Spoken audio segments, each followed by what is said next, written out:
Regular প্ৰ্যাকটিস কৰিম আমি regular প্ৰ্যাকটিস কৰিম ভাল কৰি খেলিম আৰু খেলাৰ কাৰণে কিবা সুবিধা লাগিলে মামাক লগে লগে কলে হ'ল হ'ব খেলাৰ কাৰণে ইকুইপমেন্ট লাগে ড্ৰেছ লাগে কোচ লাগে যি লাগে মামাক খালি খবৰ দিলে হৈ যাব হ'ব একদম ভাল কৰি খেলিব লাগে আৰু অহাবাৰ অলিম্পিক অসমৰ পৰা নৰ্থ ইষ্টৰ পৰা অসমত যাব অসম আৰু নৰ্থ ইষ্টৰ পৰা অলিম্পিক মেডেল জিকিব লাগিব পাৰিম নে নোৱাৰিম আমি সকলোৱে ডাঙৰ কৰি ক'ব লাগে পাৰিম নে নোৱাৰিম আমি পাৰিম আজি আমাৰ সভাত উপস্থিত বিশেষকৈ অসম চৰকাৰৰ ক্ৰীড়া মন্ত্ৰী নন্দিতা গাৰ্লুছা ডাঙৰীয়া আমাৰ মাজত উপস্থিত সেক্ৰেটাৰী জেনেৰেল পেৰা অলিম্পিক জয়ন্ত হামৰুং ডাঙৰীয়া জাৰিৰ হুছেইন ডাঙৰীয়া ৱাজবিৰ হুছেইন ডাঙৰীয়া আমাৰ অসম চৰকাৰৰ মোৰ সতীৰ্থ মন্ত্ৰীসকল আমাৰ উপস্থিত সুধী মণ্ডলী ৰিণিকী ভূঞাকে আদি কৰি আমাৰ এই স্পোৰ্টস মিটৰ সংগঠকসকল आज पूर्वोत्तर पैरा ओलंपिक खेलों के पहले संस्करण में इतने सारे नायकों का बीच उपस्थित होकर मुझे अत्यंत खुशी महसूस हो रहा है मैं इस उल्लेखनीय आयोजन में अरुणाचल प्रदेश असम मेघालय मणिपुर सिक्किम और त्रिपुरा से शामिल होने वाले पूर्वोत्तर की सभी पैरा एथलीट को हार्दिक अभिनंदन करता हूँ यहाँ आपकी उपस्थिति आपका मानसिक दृढ़ता को प्रमाण करते हैं आपने जीवन के चुनौतियों पर विजय प्राप्त की है और आप सच्चा नायक है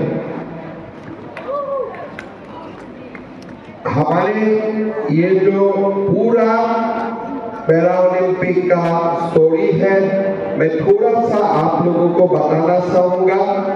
There is a saying that those who look beyond physical limitation for them, the sky is the only limit. Divyang individuals are an integral part of our society and they are no less capable than anyone else in any field. Our Divyang athletes are glaring example of this realization. India's Divyang athletes have demonstrated their incredible talent and determination on the global stage.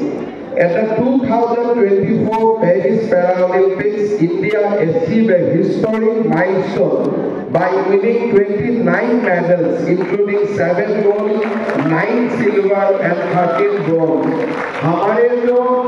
Olympic team है Olympic team में भी Olympic में इतना medal ना जीत पाए जितना medal हमारा para Olympic ने पेरिस में जीत के लाए हैं तो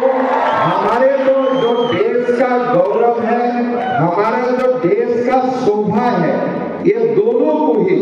हमारा पैरा ओलंपियाडों ने पेरिस में बहुत ही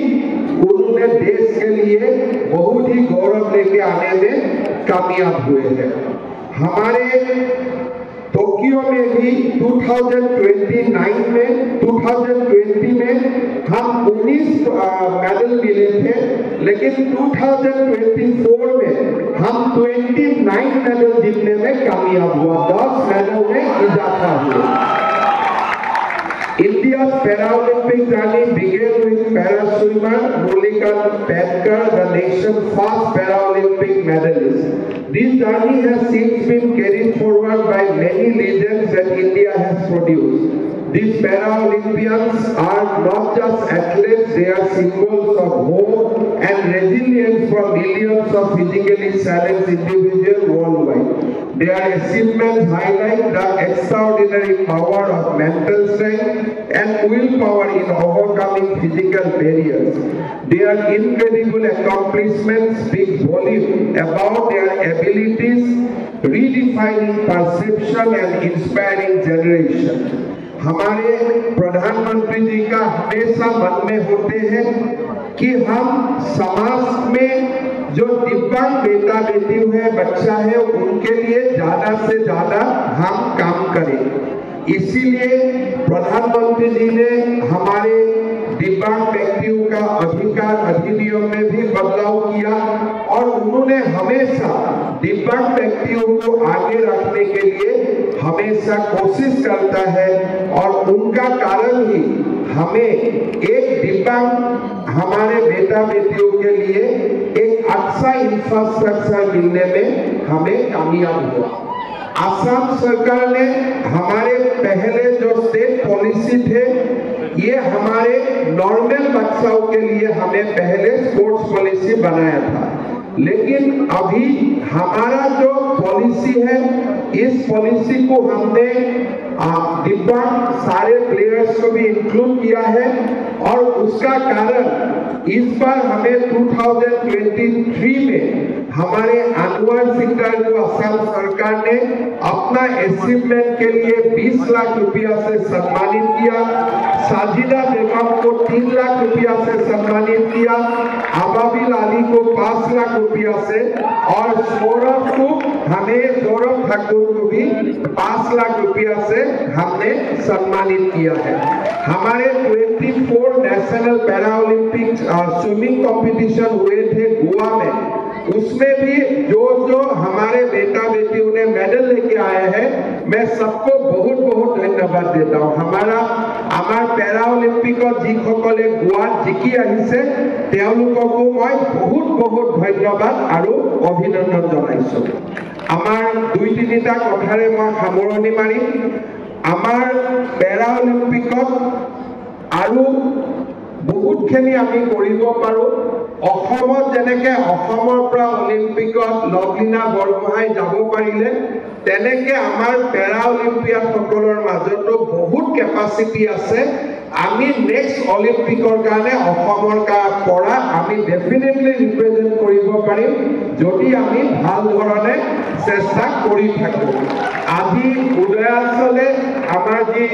নৰ্থ ইষ্ট পেৰা স্পৰ্টছ মিট কৰিলে ই এটা বহুত আদৰণীয় পদক্ষেপ আৰু মই আশা কৰো যে অলিম্পিকলৈকে আমাৰ অসমত এনেকুৱা পেৰা অলিম্পিক ইভেন্টছ আৰু হৈ থাকিব যাতে আমাৰ প্লেয়াৰ্ছ সকলে অলিম্পিকৰ কাৰণে এইম কৰিব পাৰে, অলিম্পিকত যাব পাৰে আৰু অসম চৰকাৰৰ পৰা পেৰা অলিম্পিক সকলক আমি সকলো ধৰণৰ সহায় সহযোগিতা আগবঢ়াম সেই প্ৰতিশ্ৰুতিও মই আজি এই অনুষ্ঠানতে দিব বিচাৰিছো। উদয়াচলৰ বিষয়ে ৰিনিকে কৈছে 17 বছৰ আগতে আমাৰ পাণ্ডুত উদয়াচল স্থাপন হৈছিল। 4 গৰাকী দিব্যাংগ শিশুক লৈ উদয়াচলৰ যাত্ৰা আৰম্ভ হৈছিল। আজি উদয়াচলে 100 জনতকৈও বেছি দিব্যাংগ শিশুৰে নিজৰ পৰিয়াল নিৰ্মাণ কৰিছে। মই উদয়াচলক বহুত বহুত অভিনন্দন জনাইছো আৰু বিশেষকৈ মই উদয়াচলক ধন্যবাদ জনাইছো যে নিজৰ দিব্যাংগ শিশুসকলক পৰিয়ালৰ দৰে মৰম কৰাৰ উপৰিও আৰু সকলো ধৰণৰ সুবিধা দিয়াৰ উপৰিও পেৰা অলিম্পিকৰ বাবেও তেওঁলোক আগবাঢ়ি অহাৰ কাৰণে বা আমাৰ দিব্যাংগসকলৰ ক্ৰীড়াৰ ক্ষেত্ৰখনো বিকশাই তোলাৰ কাৰণে আগবাঢ়ি অহাৰ কাৰণে মই আমাৰ দিব্যাংগ শিশুসকলক আৰু এবাৰ কৈছো যে পঢ়া শুনাতে হওক খেলাতে হওক অসম চৰকাৰে যিমান সহায় কৰিব লাগে আমি আপোনালোকক সকলো সহায় কৰিম। মাত্ৰ আপোনালোকে খেলি যাওক, পঢ়ি যাওক আৰু দেউতাৰ নাম উজ্জ্বলাই তোলক। সকলোৱে এটা মনত তেওঁলোকৰ ধাৰণা থাকে যে আমাৰ দিব্যাংগ শিশুসকলে কিমান কৰিব পাৰে, কিন্তু মই বিশ্বাস কৰো আমাৰ দিব্যাংগ শিশুসকলে যদি চেষ্টা কৰে আমি আকাশ চুব পাৰিম। আমি যিমান কৰিব পাৰো তাতকৈ আমি বেছি কৰি দেখুৱাব পাৰিম। and we can make our parents proud। আৰু নেবাৰ আমি দেউতাক পাৰিম নে নোৱাৰিম? আৰু ভালকৈ খেলিম নে নাই? আমি সকলোৱে ৰেগুলাৰ প্ৰেক্টিছ কৰিম। আমি ৰেগুলাৰ প্ৰেক্টিছ কৰিম, ভাল কৰি খেলিম আৰু খেলাৰ কাৰণে কিবা সুবিধা লাগিলে মামাক লগে লগে ক'লে হ'ল। হ'ব খেলাৰ কাৰণে ইকুইপমেণ্ট লাগে, ড্ৰেছ লাগে, কোচ লাগে, যি লাগে মামাক খালি খবৰ দিলে হৈ যাব। হ'ব একদম সকলোৱে ভাল কৰি খেলিব লাগে আৰু অহাবাৰ অলিম্পিক অসমৰ পৰা নৰ্থ ইষ্টৰ পৰা অসমত যাব। অসম আৰু নৰ্থ ইষ্টৰ পৰা অলিম্পিক মেডেল জিকিব লাগিব পাৰিম নে নোৱাৰিম আমি সকলোৱে ডাঙৰ কৰি ক'ব লাগে পাৰিম নে নোৱাৰিম আমি পাৰিম ঠিক আছে মই সকলোকে আকৌ এবাৰ ধন্যবাদ জনালো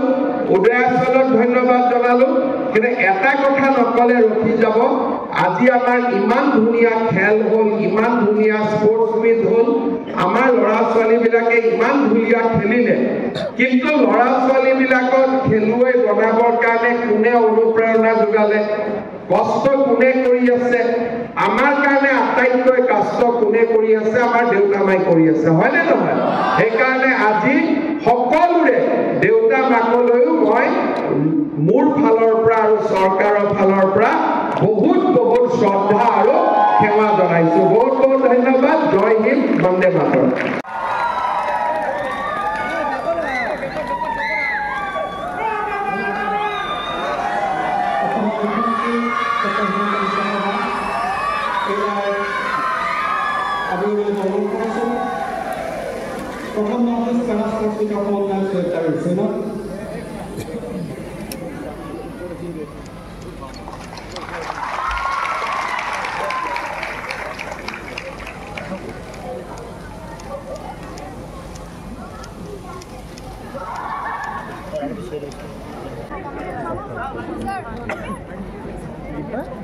আৰু এই মুহূৰ্তত এটা কথাই ক'ব বিচাৰিছোঁ 2007 চনত উদয়াচলে যি যাত্ৰা আৰম্ভ কৰিছিল সেই যাত্ৰাৰ পৰা এটা বছৰ পাৰ কৰি 2011 চনৰ 29 নৱেম্বৰত যি আনুষ্ঠানিকভাৱে আৰম্ভ কৰিছিল সেই দিন ধৰি আজি পৰ্যন্ত আমন্ত্ৰণ জনাই আজিৰ এই অনুষ্ঠানৰ এই শুভ মুহূৰ্তত আমাৰ মূল কাৰ্যসূচী আৰম্ভ কৰিবলৈ আগবাঢ়িছোঁ ফাৰ্ষ্ট নৰ্থ ইষ্ট পেৰা স্পৰ্টছ মিটৰ এই সফল পৰিসমাপ্তিৰ পিছত আজিৰ এই শুভক্ষণত এই মুখ্য অনুষ্ঠানলৈ আপোনালোক সকলোকে সাদৰ আমন্ত্ৰণ জনাই আপোনালোকৰ আশীৰ্বাদ লৈ আমি কাৰ্যসূচীৰ মূল অনুষ্ঠানলৈ আগবাঢ়িবলৈ বিচাৰিছোঁ আজি এই শুভ মুহূৰ্তত আমি জনাবলৈ পাই অত্যন্ত গৌৰৱবোধ কৰিছোঁ যে এই ফাৰ্ষ্ট নৰ্থ ইষ্ট পেৰা স্পৰ্টছ মিটৰ শিশু কিশোৰীৰ সৰ্বাংগীন বিকাশৰ বাবে সদায় উৎসৰ্গিত উদয়াচলে আজি 14টা গৌৰৱোজ্জ্বল বৰ্ষ সফলভাৱে সম্পূৰ্ণ কৰিছে দিব্যাংগ শিশুৰ লগত সকলো শিশুৰ এখন সংযোগী সাকু গঢ়াৰ সংকল্পৰে এই বাণী সুধাৰ্য কৰি 2001 গুৱাহাটীৰ মাজমজিয়াত নৰ্থ ইষ্টৰ প্ৰথমখন এক্সক্লুচিভ মাৰ্চেল আৰ্টছ সামগ্ৰীৰ শ্ব'ৰুম তথা বিপণী Tirupati sports karate wushu taekwondo boxing jujitsu pencak silat judo আদি 7টাকৈ সমৰ কলা ইভেণ্টৰ ইউনিফৰ্ম আৰু প্ৰশিক্ষণৰ সামগ্ৰী ইয়াত উপলব্ধ tracksuit jersey martial arts medal memento trophy ক্ৰয় কৰিব পাৰিব পাইকাৰী মূল্যত ফুটবল ভলীবল বাস্কেটবল ক্ৰিকেট আদি ইভেণ্টৰ সামগ্ৰীৰ ছাপ্লাইৰ বাবে অৰ্ডাৰ ওলোৱা হয় কাৰাটে টাইকোৱাণ্ডোৰ নেশ্যনেল ফেডাৰেশ্যনৰ দ্বাৰা এপ্ৰুভড ব্ৰেণ্ড আৰু আপ টু ডেট সামগ্ৰীৰ বাবে একমাত্ৰ বিশ্বাসযোগ্য আৰু নিৰ্ভৰযোগ্য প্ৰতিষ্ঠান ঠিকনাটো হৈছে doctor B Barua road house number 52 first floor Ulubari Guwahati 7 phone number 9085083493 email sanju_regal@rediffmail.com